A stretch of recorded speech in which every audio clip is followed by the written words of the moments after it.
Good morning, this is Pramod Jaiswal from English Chronicles. Today I am going to teach you grammar, sentence improvement. These are the questions which have come in the past years and come in most of the examination of competition, SSC, banking and others. तो आइए हम देखते हैं, इसके पहले भी एक video हमने पोस्ट किया है, उम्मीद है पसंद आया होगा और आप लोग बेनिफिटेड भी हुए होंगे। तो आइए हम देखते हैं, ये सेंटेंस है, इसमें 4 ऑप्शंस दिए रहते हैं। Can you tell me why did you not speak the truth. इसमें मिस्टेक है, वाई डिड यू नॉट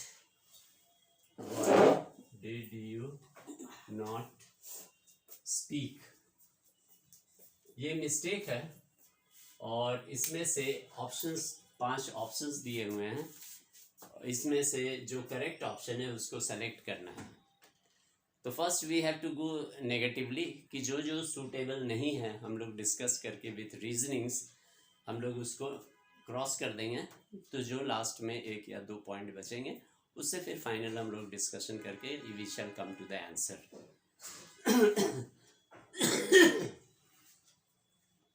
तो फर्स्ट हम देखते हैं, can you tell me why did you not speak the truth. तो इसमें पहले हम फर्स्ट सेंटेंस को देखते हैं कि क्या है। इसमें 2 पार्ट ऑफ द क्लॉज है। कैन यू टेल मी ये एक क्लॉज है, why did you not speak the truth ये दूसरा क्लॉज है। और इसका स्ट्रक्चर है ये इंट्रोगेटिव है, तो सेकंड वाला असर्टिव होना चाहिए। ये फर्स्ट मिस्टेक है, इसलिए the mistake is in the second part, why did you not speak the truth. तो पहला जो मिस्टेक है, this is in interrogative form which is itself is a mistake. Now we have to discuss. तो यहाँ भी आता है why did not you. अब ये डिड नॉट यू ऐसे नहीं लिखा जाता है। जब डिड नॉट यू लिखा जाता है तो उसका कंस्ट्रक्शन डिडंट यू लिखा जाता है। तो ऐसे ही ये मिस्टेक हो गया, वाई डिड नॉट यू ऐसे नहीं लिखा जाता है। तो वाई डिड यू नॉट होता है, डिड नॉट यू नहीं होता है। Why did you not speak the truth वैसे होता तब। एंड सेकेंडली ये भी इंट्रोगेटिव फॉर्म में है, इसलिए ये कट जाएगा। तो फर्स्ट आंसर ये कट गया, ये सूटेबल नहीं है। फिर आइए देखते हैं, that why did you not. अब यहाँ तो ये तो ठीक लिखा वाई डिड यू नॉट, लेकिन यहाँ दैट लिख दिया। तो जब कोई भी इंट्रोगेटिव क्वेश्चन रहता है तो उसमें दैट इज नॉट यूज्ड। आप डायरेक्ट इनडायरेक्ट में भी पढ़ेंगे तो इंट्रोगेटिव सेंटेंसेस जो भी रहते हैं दैट इज नॉट यूज्ड, तो उस तरीके say that is not used. More over ये भी इंट्रोगेटिव फॉर्म में है, तो इस नतीजे से हम लोग सेकेंड आंसर भी रॉन्ग हो गया, फर्स्ट आंसर भी रॉन्ग हुआ। अब आइए फोर्थ वन देखते हैं, Y did you not speak the truth. Y did you not, तो डिड यू नॉट तो ठीक है, डिड यू नॉट स्ट्रक्चर तो ठीक है, लेकिन अब हम आपको ये बता दें, जो डिड यूज होता है, डिड वो इंट्रोगेटिव एंड नेगेटिव में यूज होता है। इंट्रोगेटिव एंड नेगेटिव सेंटेंस में did, do and does is used. तो हम पाते हैं कि यहाँ तो नेगेटिव सेंटेंस है, तो इसलिए नेगेटिव है, नॉट यूज हुआ है तो नेगेटिव सेंटेंस है, that's why the structure is correct. Did can be used, तो वैसे स्ट्रक्चर करेक्ट है। लेकिन जब यहाँ इंट्रोगेटिव होता है तो इसके साथ एफर्मेटिव असर्टिव सेंटेंस होना चाहिए, उस तरीके से ये मिस्टेक है। वैसे स्ट्रक्चर वाइज ये ठीक है, did, do and does is used in interrogative and negative sentence, तो ये तो नेगेटिव सेंटेंस है, in that case did is correct. लेकिन चूंकि स्ट्रक्चर जो ये कहता है कि फर्स्ट अगर इंट्रोगेटिव है तो सेकंड जो पार्ट है वो असर्टिव में होना चाहिए, वैसे केस में ये रॉन्ग हो जा रहा है। अब आइए, नो इम्प्रूवमेंट, वैसा बात तो नहीं है, इम्प्रूवमेंट तो चाहिए, क्योंकि हम पहले ही बता दिए what is the mistake in the question, तो ये भी रॉन्ग हो गया। अब बचता है question number 3, why you did not speak the truth, why you did not speak the truth.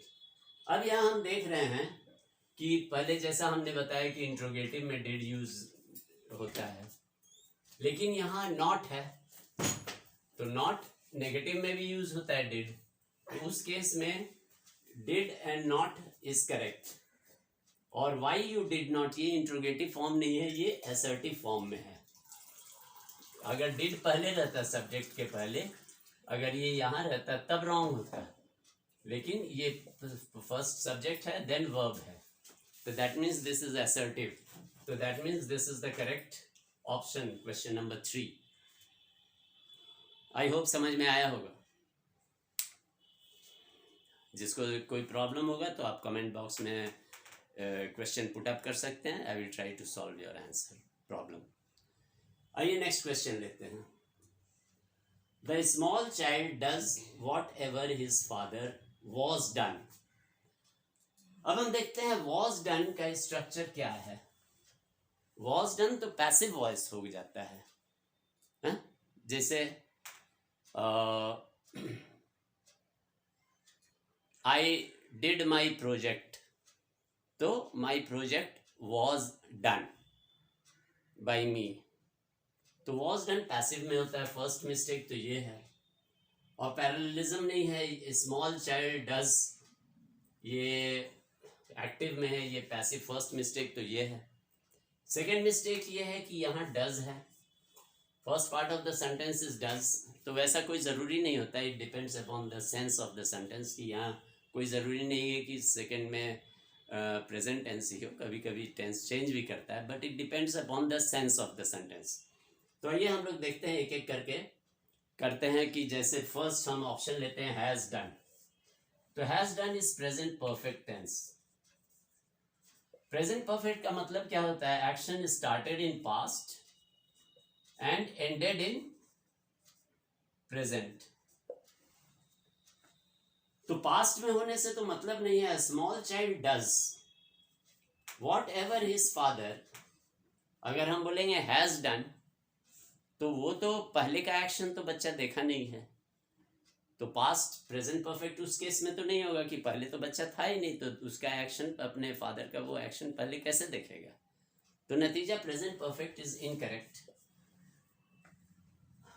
तो प्रेजेंट परफेक्ट का सिचुएशन क्या होता है? Action started in the past and ended in the present. तो पास्ट का action the child hasn't seen, that's why it is incorrect. Now second option देते हैं कि डिड. अब डिड जो होता है वो एक्शन स्टार्टेड इन पास्ट और ended in past.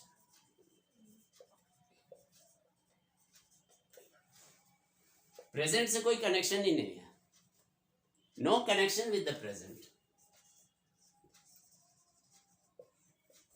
No connection with present.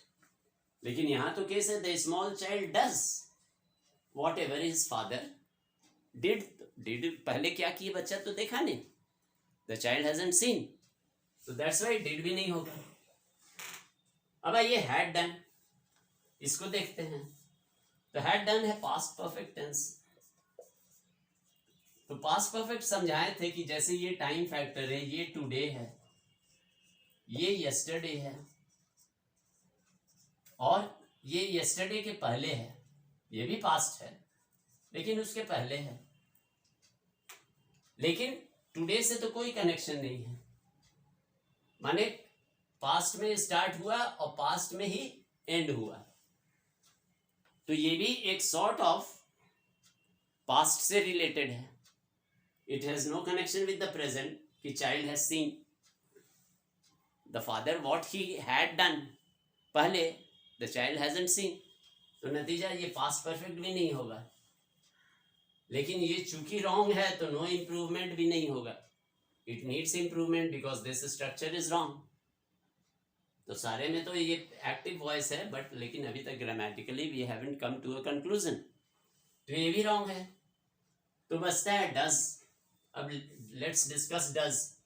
तो the small child does whatever his father does. जो अपने पापा को वो देखता है, what ever he sees his father doing, he does the same thing. तो नतीजा हम लोग राइट करेक्ट आंसर में क्या पाते हैं, what ever his father does. तो ये देखने में तो बहुत इजी लगता है, सेंटेंस इम्प्रूवमेंट, ये वर्ब से रिलेटेड है हम लोग का। वर्ब तो मोस्टली टेंसेस से भी है, लेकिन मेनली वर्ब का स्ट्रक्चर से है। और उम्मीद है आप लोगों को पसंद आया होगा, और अगर कुछ सीखते हैं, पसंद करते हैं, go through the entire video, then you will understand. और अगर पसंद आता है, please press the logo of like and share among your friends, and please हम इसी तरीके से हमें प्रोत्साहित कीजिए, ताकि हम और अच्छे से एक्सप्लेनेशन दें और अच्छे अच्छे एग्जाम्पल सेलेक्टिव दें, ताकि आप नए नए स्ट्रक्चर को सीखें, समझें, नए नए रूल्स उसमें अप्लाई करें। एंड प्लीज़ हमें प्रोत्साहित करने के लिए subscribe to my channel. Thank you, have a nice time. Next video फिर 2-3 दिन में, नेक्स्ट वीडियो इसी से कनेक्टिंग फिर हम दिखाएंगे। Thank you, have a nice time.